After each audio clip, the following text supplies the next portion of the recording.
Today we show you how to build realistic trenches using simple MDF or plastic screw, a little bit of barbed wire, and some glue. All of this just for a few cents worth of material. No 3D printers, no fancy tools, just a little bit of glue.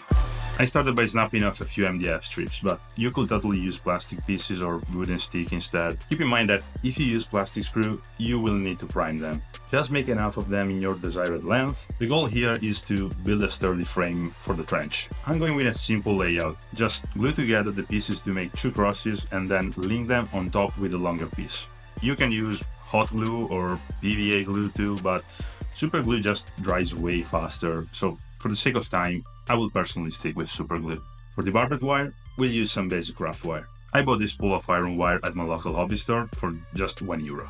Just cut a piece long enough and fold it in half. Then we have to twist it on itself. To do that, there are two options. We can go the hard way using a hand drill, or we can take the fast and easy route using an electric drill. In both cases, just secure one end to the drill and the other to something you can hold steady. In my case, a toothpick is good enough for the job. After we spin it, we'll end up with something like this. But to make the actual barbs, we need another piece of wire, longer than the one we twisted before. And a piece of something, like this MDF scrap for example. It works perfectly for me, but you can use whatever has a similar shape. Start wrapping the new wire around the twisted one. After 3 or 4 wraps, make it go over the MDF piece and wrap it again. Always on the opposite side from the last one. Keep doing this until we get this weird kind of chain. After that, we just use a hobby clipper to cut off the excess. Now, we have to be careful, because even if it is for mini, it is still by all means barbed wire. And it can sting. And it will. Trust me.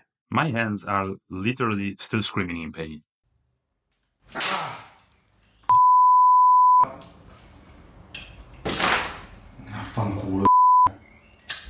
For the final step, grab some cylindrical object to wrap our barbed wire around.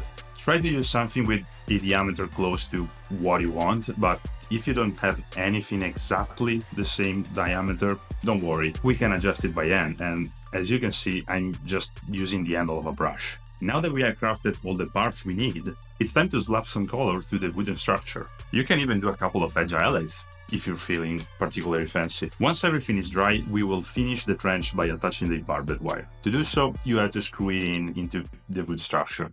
If you want, you can get more creative from here. You can use texture paint, like adding mud or blood, and even add bits of flesh or parts of minis inside the barbed wire to making it even more grimdark. For me, this is just good enough. I will probably put some blood for the blood gore here and there.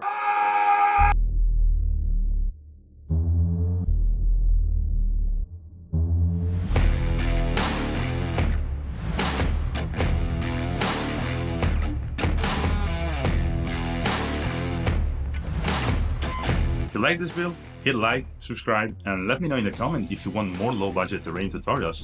And until next time, stop buying new minis. Just paint your pile of shame. It is getting out of hand, and you know it. Get some help.